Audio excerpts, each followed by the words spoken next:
მაშ, როგორც ჩანს, გადაწყვეტილება საბოლოოდ მიღებული. უკრაინის თავდაცვის მინისტრ მიხაილო ფედოროვის შემდეგ თანამდებობას თოვებს უკრაინის შეიარაღებული ძალების მთავარსარდალიც ალექსანდრ სირსკი. ზუსტად ასეთი ინფორმაცია გავრცელდა ინსაიდერებისგან და სწორედ ამას განვიხილავდით თქვენთან ერთად 2 დღის წინ ამ YouTube არხზე.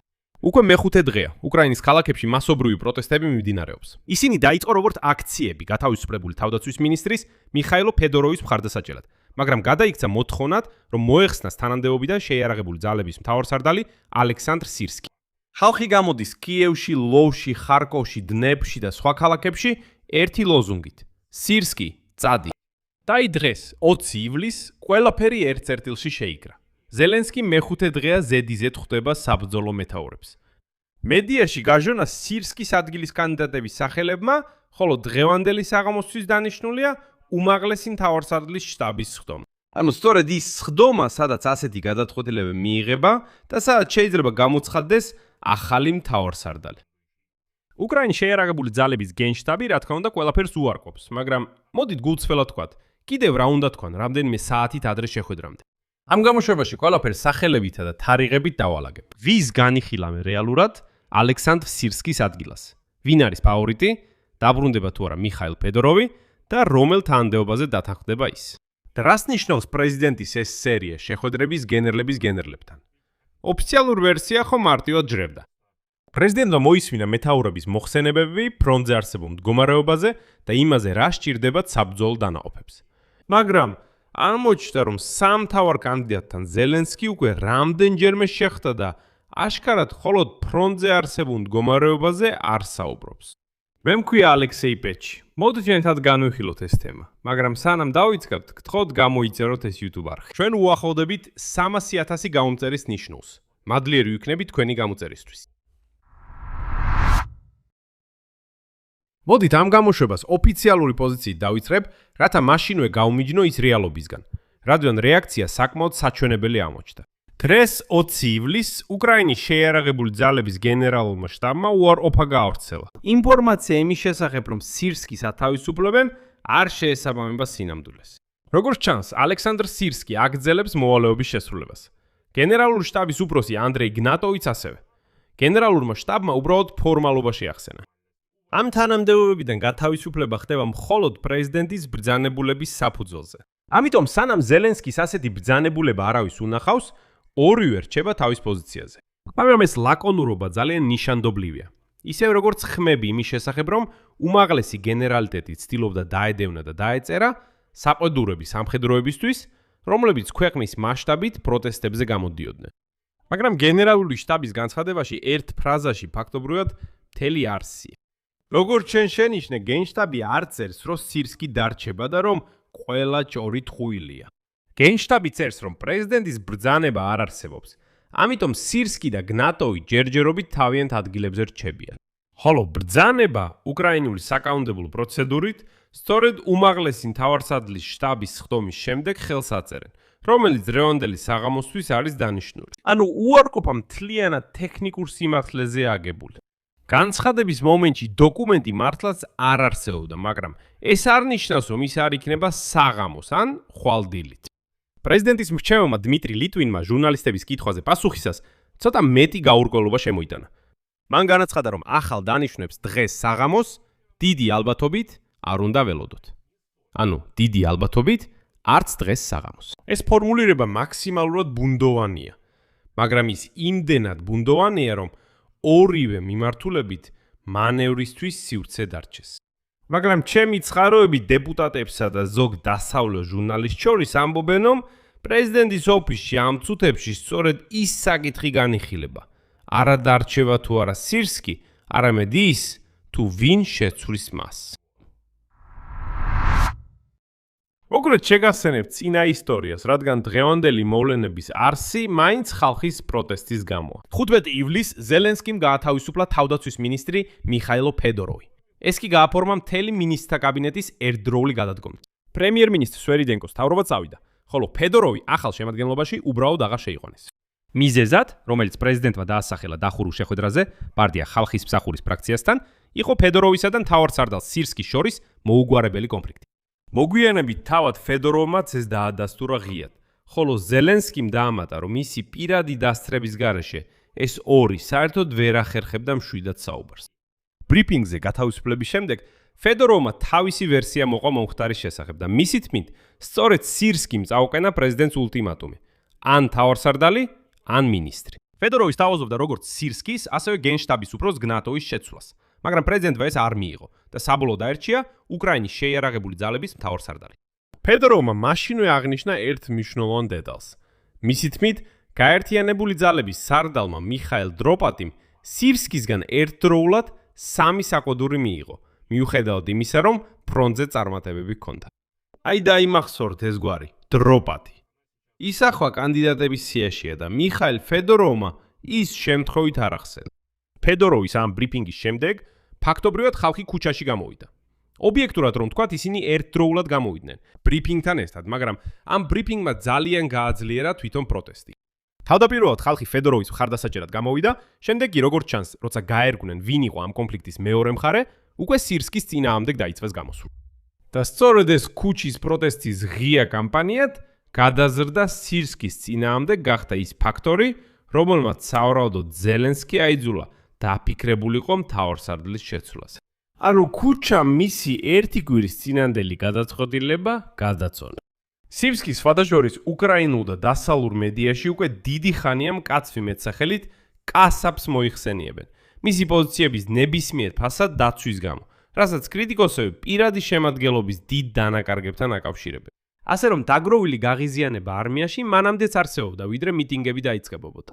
კარგი, სკელია შტურმის პოლკის ისტორია, სადაც ახლა 20-ზე მეტ ახალწეულის არაბრძოლით გარდაცვალებას იძიებენ, საბოლოო წერტილი იყო. ნამდვილად ზეთი დაასხა ცეცხლზე. მაგრამ სანამ ქუჩაში ხმამაღალი პროტესტი მიმდინარეობდა, პრეზიდენტის ოფისში არანაკლებ ხმამაღალი დისკუსიები და არანაკლებ ხმამაღალი მოლაპარაკებები ტარდებოდა. და სწორედ ეს აჩვენებდა პრეზიდენტ ზელენსკის განზრახვას უკეთ ვიდრე ნებისმიერი განცხადება.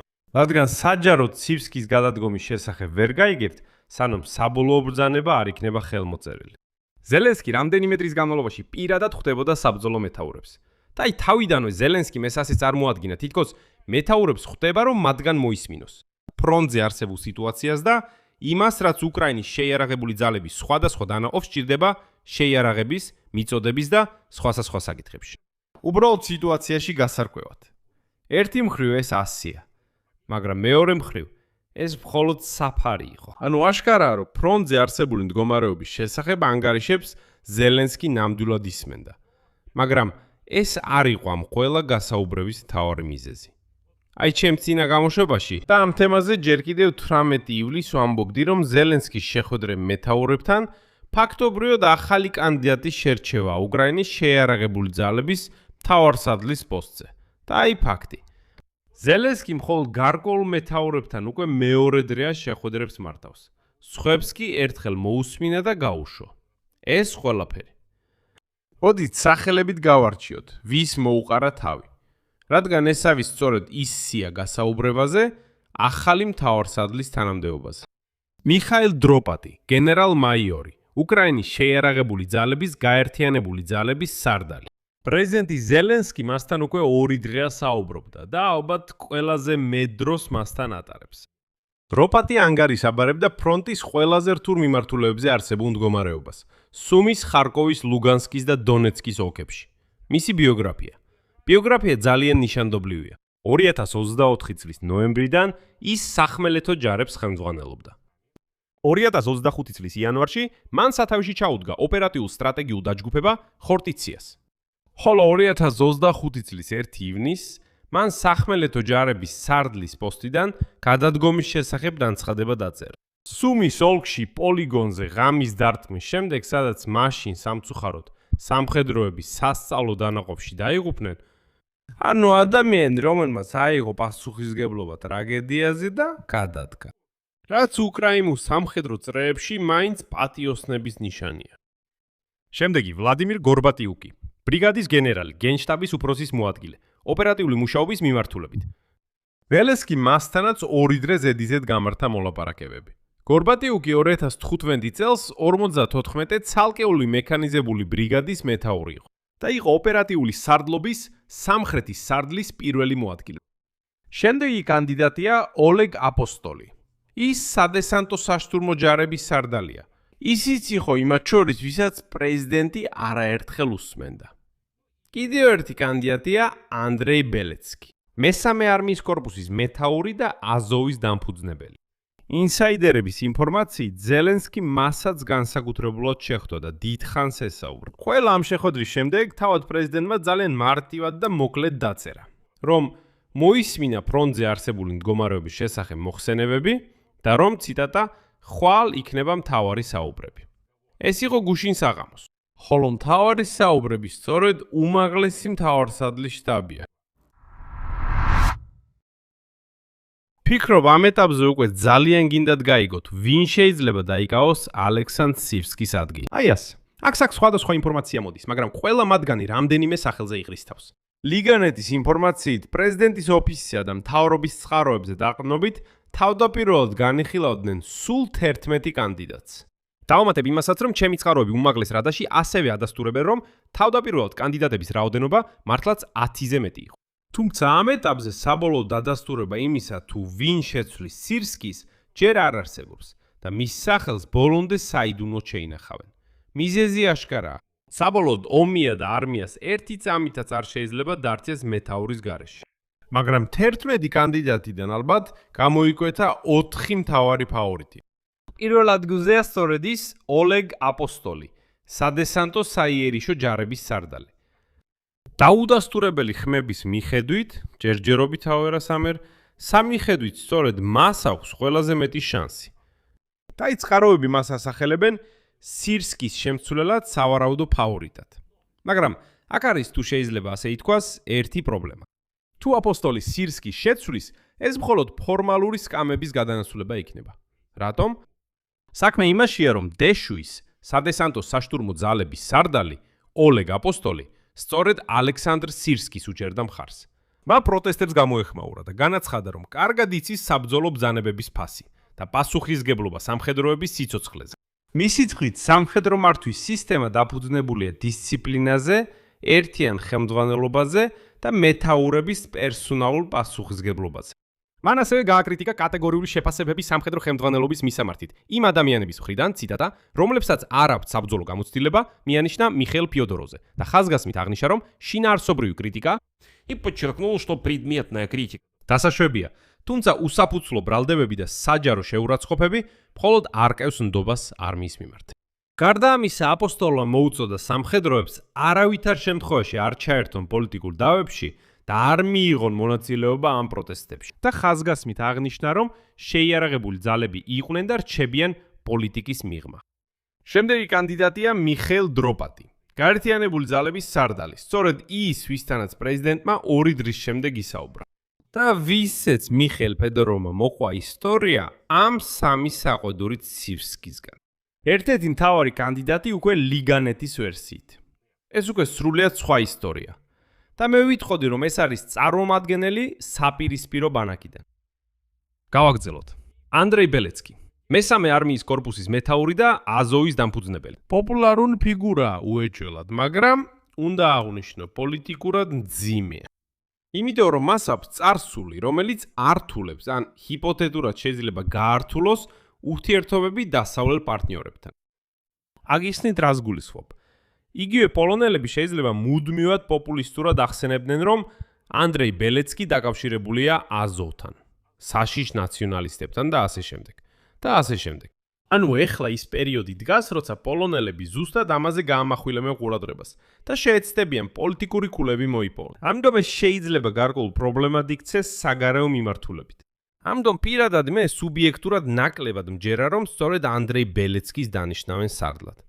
მაგრამ ეს სუბიექტური აზრია, მეტი არაფერი. შემდეგ, იგორ აბოლენსკი.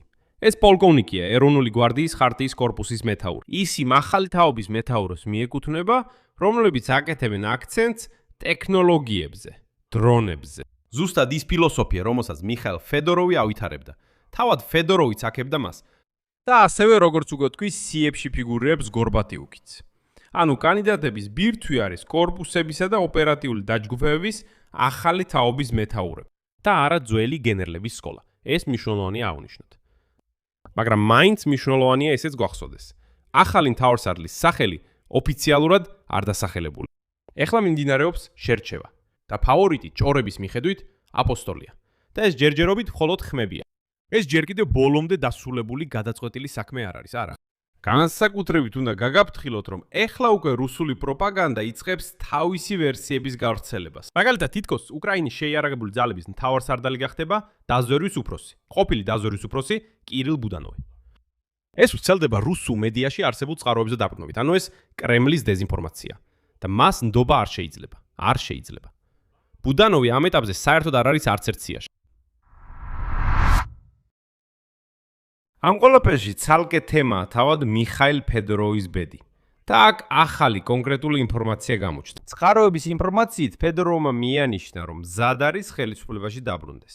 მზად არის დაბრუნდეს ზელენსკის გუნდში, მაგრამ მხოლოდ ერთ კონკრეტულ თანამდებობაზე, ისე უკრაინის თავდაცვის მინისტრის პოსტზე. არც მრჩევლად, არც მოადგილედ, არც სხვა ფორმატში. არ არის საჭირო ჩემთვის ცალკე რაიმე განყოფილების გახსნა. არა, სწორედ ასე. უკრაინის თავდაცვის მინისტრის ყოფილ პოსტზე. მან უკვე უარი თქვა ადრე შეთავაზებულ მრჩევლის პოზიციაზე. ანუ სიტუაცია ესეთია. საპროტესტო ქუჩა ითხოვს ფიოდოროვი დააბრუნონ მინისტრად და სირსკი გაათავისუფლონ. ფიოდოროვი თანახმა დაბრუნდეს მხოლოდ თავდაცვის მინისტრის პოსტზე. ხოლო თავდაცვის მინისტრის ადგილი ფორმალურად ეხლა შსსს ხელმძღვანელ კლიმენკოსთვის იყო განკუთვნილი. ანუ ჩვენ გვყავს მოვალეობის შემსრულებლები, მაგრამ ფორმალურად ეს მაინც კლიმენკოსთვის იყო განკუთვნილი. და გამოდის ასეთი დილემა. ანუ ან ზელენსკი სრულად იცვლის პოზიციას პროტესტის ზეწოლის ქვეშ და აბრუნებს მიხაილ ფიოდოროვს, ერთდროულად ათავისუფლებს სირსკის. ამ შემთხვევაში პროტესტის მონაწილეები ზუსტად იმას იღებენ, რასაც ითხოვდნენ. ან ზელენსკი ნიშნავს კლიმენკოს და ტოვებს სირსკის. და ამ შემთხვევაში კონფლიქტი საზოგადოებასთან გრძელდება. ანუ პროტესტი საერთოდ ვერაფერს აღწევს. ან საბოლოოდ ზელენსკი პოულობს შუაგზას, ასე ვთქვათ. და ფაქტობრივად როგორც ფედოროვი, ისე სირსკი ორივე მიდიან. მათ ადგილას მოვლენ ახალი ადამიანები, ახალი მთავარსარდალი და ახალი მინისტრი. ანუ სრული განახლება. ამ შემთხვევაში პროტესტის მონაწილეები მხოლოდ ნაწილობრივ ნახევრად დაკმაყოფილდებიან, მაგრამ საბოლოოდ ეს ჩააცხრობს პროტესტს. იმიტომ რომ კარგი ფედოროვი არ დააბრუნეს, მაგრამ სირსკიც გაათავისუფლეს. აქ პროცედურული სირთულეც არის, იმიტომ რომ თავდაცვის მინისტრის ხელახლა დანიშვნისთვის საჭიროა უმაღლესი რადის კენჭისყრა. ხოლო უმაღლესი რადა, როგორც სახალხო დეპუტატები ამბობენ, მხოლოდ 18 აგვისტოს შეიკრიბება. ასე რომ თუნდაც ფიოდოროვთან დაკავშირებით გადაწყვეტილება მიიღონ, მის სწრაფად გაფორმებას ვერ შეძლებენ. ასე რომ უკრაინა თითქმის 1 თვე შეიძლება დამტკიცებული თავდაცვის მინისტრის გარეშე დარჩეს. დაგრძელება. და კიდევ ერთი მნიშვნელოვანი სიგნალი დღეს პრეზიდენტის ოფისის ხელმძღვანელის კირილ ბუდანოვისგან მოვიდა. მან პირდაპირ უპასუხა პროტესტებს, რომლებიც უკრაინის მრავალ ქალაქში მიმდინარეობს. შემდეგ მისი ციტატა. ბოლო შიდა ცვლილებების გარშემო არსებული სიტუაცია ძლიერი ემოციები გამოიწვია. მესმის იმ ადამიანების, რომლებიც საკუთარ პოზიციას გამოხატავენ. არაინდიფერენტულობა ის ძალა, რომელმაც ჩვენი სახელმწიფო ამ წლების განმავლობაში შეინარჩუნა. საზოგადოების პოზიცია მოსმენილი. ზოგიერთები უკვე უშვებენ, რომ ეს იყო კირილ ბუდანოვის მხრიდან მინიშნება, რომ მიტინგებმა იმუშავა და ხელისუფლება მზადაა თავისი გადაწყვეტილებები დააკორექტიროს. თუმცა შესაძლებელია თავიდანვე ასე იყო ჩაფიქრებული. ბუდანოვმა დაამატა, რომ სიტუაცია წყვება, ციტატა, პროფესიონალურად, კონსტრუქციულად და სახელმწიფოს სასარგებლოდ. და მოუწოდა შეინარჩუნოს სიმშვიდე და ციტირებს სიტყვასიტყვით, არავის მიმართ სიძულვილი არ გამოხატონ. შეგვახსენა, ციტატა, მტერი ყურადღებით ადევნებს თვალს ჩვენს თითოეულ შინაგან დავას და ელოდება, როდის დავიწყებთ ერთმანეთთან ომს. მე ჩემი მხრიდან ვფიქრობ, რომ ეს ნიადაგის მომზადებაა იმისთვის, რომ გადაწყვეტილება იქნება და ის მაინც პროტესტის მონაწილეების გათვალისწინებით მიიღება. შედეგი. 5 დღეა რაც მიმდინარეობს პროტესტი სირსკის გადადგომის მოთხოვნით და როგორც ჩანს, ეს პროტესტი დასრულებას არ აპირებს.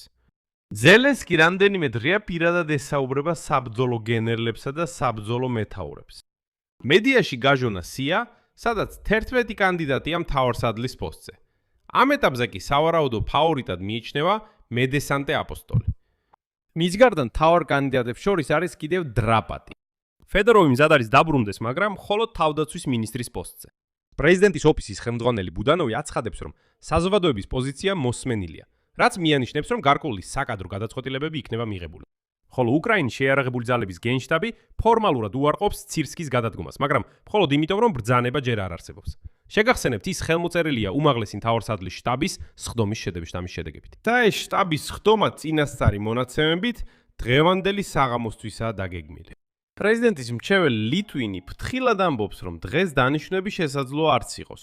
მისი თქმით, უფრო სავარაუდოა, რომ არ იქნება. ანუ ზელენსკი მაინც იტოვებს შესაძლებლობას დრო გააჭიანოს. მაგრამ მთელი ეს კონსტრუქცია, შეხვედრები გენერლებთან, გაჟონილი კანდიდატების სიები, კივილ ბუდანოვის განცხადებები, ყველაფერი ასეა აწყობილი, რომ მთავარსარდლის შეცვლა უკვე აღარ არის კითხვა თუ, არამედ უფრო კითხვა როდის და ვინ იქნება. თუ დღეს საღამოს ბრძანება გამოჩნდება, უკრაინა პირველად 2024 წლის თებერვლის შემდეგ მიიღებს ახალ მთავარსარდალს, როცა ზალუჟნის ადგილზე ახალი ადამიანი მოვიდა. და ამ ადამიანის სახელი განსაზღვრავს, როგორ იბრძოლებს არმია მთელი მომავალი, ჩემი აზრით, ყველაზე მძიმე წელი. მაგრამ შეიძლება ასე იყოს, რომ დღეს ახალი მთავარსარდალი საერთოდ არ იქნება. მაგრამ ეს არ ნიშნავს, რომ ეს გადაწყვეტილება პრეზიდენტის ოფისში ამციფდება. აქ ჯერჯერობით წერტილებს უსვამ ხაზს, რომ ეს ყველაფერი მხოლოდ ხმებია. თქვენი აზრი და დასკვნები დაწერეთ კომენტარებში ამ გამოშვების ქვეშ. დააცკაპუნეთ ზარზე და გთხოვთ მოიწონეთ ეს გამოშვება. ასევე გამოიწერეთ ჩემი Telegram არხი Pechi News-ი, ბული აღწერაში ამ ვიდეოს ქვეშ. თუ გსურთ ამ არხის მუშაობის მხარდაჭერა, შეგიძლიათ ნებისმიერი შემოწირულობით, ბულებისა და რეგვიზიტების მეშვეობით, რომელიც ასევე მოცემულია ამ ვიდეოს აღწერაში. ამით ყველაფერი დასრულდა, იზრუნეთ საკუთარ თავზე, ყველას მშვიდობით.